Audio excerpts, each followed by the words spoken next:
그런가 하면 이재명 대표가 증인 신문에 불출석해서 법원으로부터 과태료 300만 원을 부과받았습니다. 지난 21일과 어제 재판을 연이어 불출석했습니다. 그러자 재판부가 별다른 추가 소명 없이 이 대표가 이제 무단으로 불출석을 했다라며 과태료 300만 원을 부과했습니다. 왜냐하면 이 재판부가 대장동 민간업자들의 재판에 이 대표를 증인으로 채택했기 때문입니다. 앞서 한 차례 이 대표는 불출석 사유서를 내긴 했습니다만 법원으로부터 사유가 너무 포괄적이다라는 지적을 받기도 했었습니다. 그런데 연 이틀 재판에 불출석하면서 과태료 300만 원이 부과된 거고요. 이 대표는 같은 시각 광화문 천막당사 현파식 등에 참석을 했습니다. 자, 그러자 민주당 일가에서 이런 얘기 나옵니다. 자, 아는 내용이 없다. 국회의원 당대표로서의 의정활동 중이다. 민주당, 이 대표 대장동 민간업자 사건 피고인의 범행에 대해서 알지 못한다라고 밝혔습니다. 자, 대장동 업자들 중 한 명이죠. 유동규 씨 얘기도 한번 들어보시죠. 안녕하세요. 오늘 이재명 대표 증인으로 안 나오는데 좀 입장 있으신가요? 제가 증인 나갈 때는 뭐 이렇게 좀 몸이 안 좋아서 들어갈 때도 이재명 변호사들이 비난을 하고 비판을 했었어요. 근데 본인은 지금 정작 지금 안 나오고 있고 본인이 지금 그 안 나오는 사유가 잘 모른다고 그랬는데 김bun기 처장도 모르고 주변 사람도 다 모르고 이번에는 이제 자기가 단군인의 최대 치역이라고 그랬던 이제 대장동 사업마저도 모른다고 지금 이야기하고 있는 거 아니겠습니까? 자, 계속해서 이렇게 안 나온다면 어떻게 될까요? 법조계에서는 이런 얘기도 나옵니다. 증인신문 계획이 잡혀 있는데 형사소송법에 정당한 사유 없이 계속 불출석할 경우에는 강제구인 혹은 최대 7일간 이 구치소에서 감치 처분도 가능하다라는 얘기도 법조계에서 지적되고 있습니다. 권영진 의원님 어떻게 보십니까?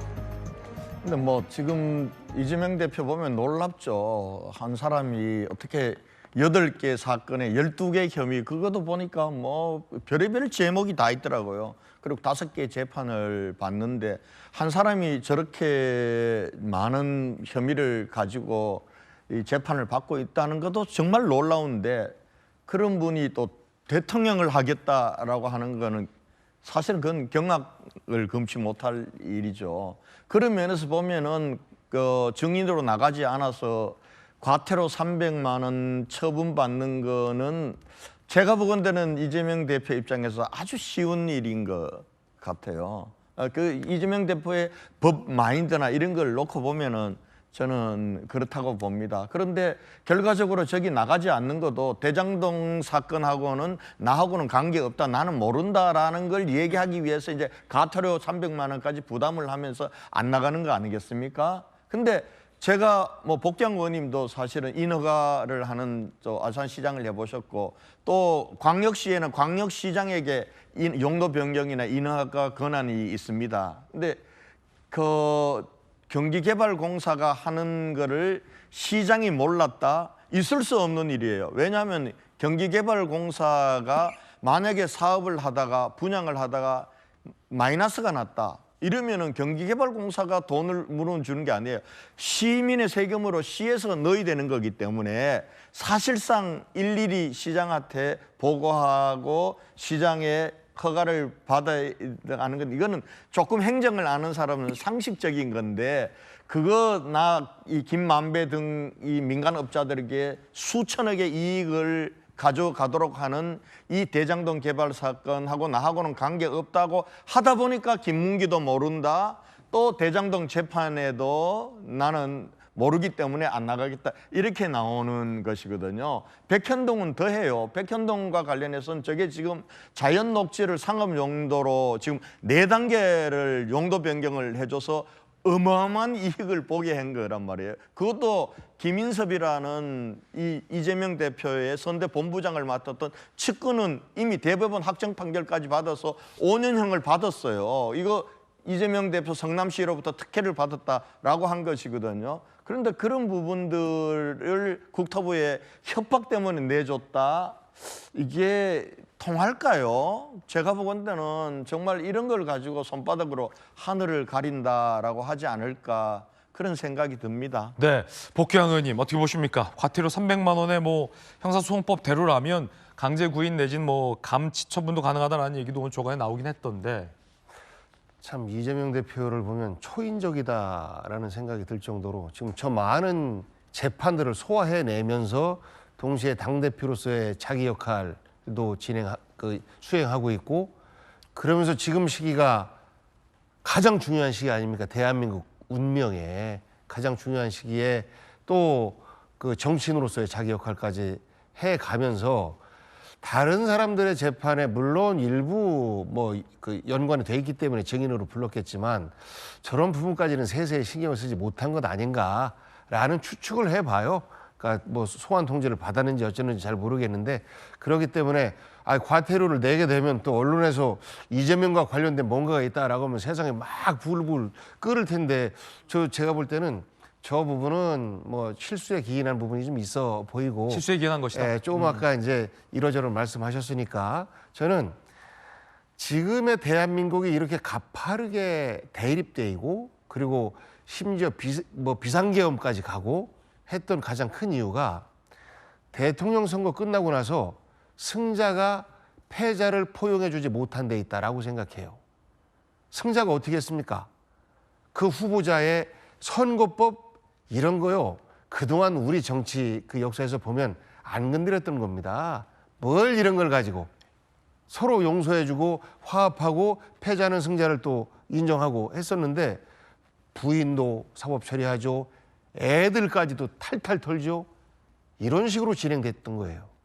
그러다 보니까 국민들도 야, 이거는 왜 이래 대통령이, 그러면서 집권 초기부터 30%대 지지율밖에 기록 못했던 것 아니겠습니까?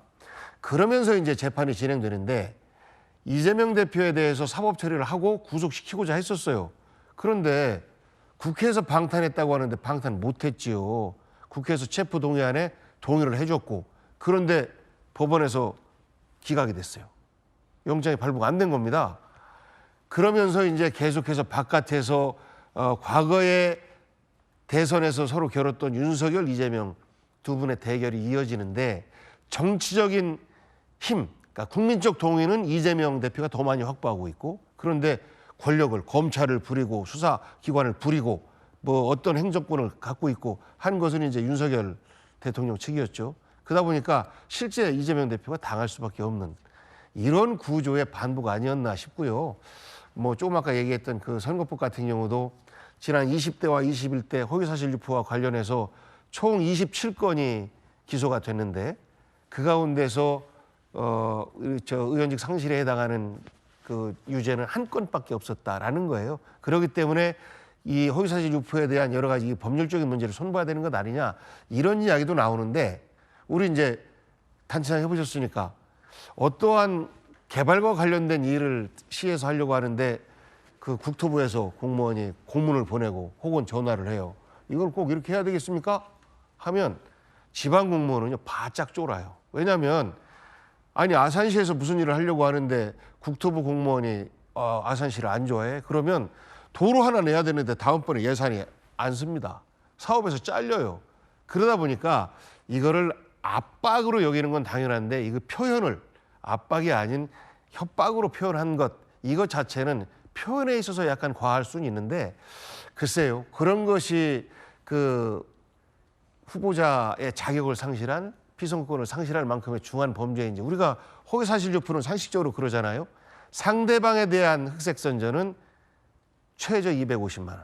근데 본인을 변호하고자 하는 허위사실에 대해서는 어느 정도 양형의 인정을 주어서 100만 원 미만으로 유죄가 있다라고 할지라도 100만 원 미만으로 선고를 하는 것이 그동안의 모습이었었는데, 사실 이 부분은 좀 과하다, 지나치게 과하다라는 평가들이 국민들 내에서도 좀 많아 보여서, 지금 이러한 정치적 대립의 역사가 조기 대선이 만약에 치러진다라고 존재했을 때 또 승자가 패자를 이렇게 탄압하고 해서 정치적 갈등의 골이 깊어진다라고 하면 저는 대한민국의 미래는 너무 암담해진다고 생각합니다. 그래서 이런 부분들에 있어서도 사법도 그렇고 정치도 그렇고 이제 국민 편에 서서 바라보고 결과도 그렇게 냈으면 하는 바람입니다.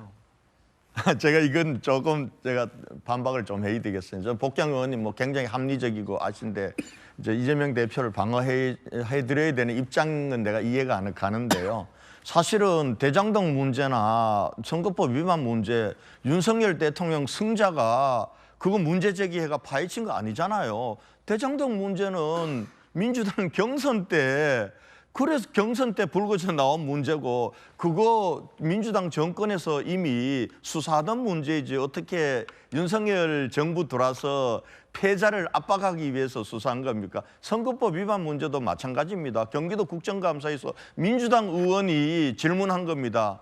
그 질문한데 대답하면서 허위사실 유포한 것이거든요.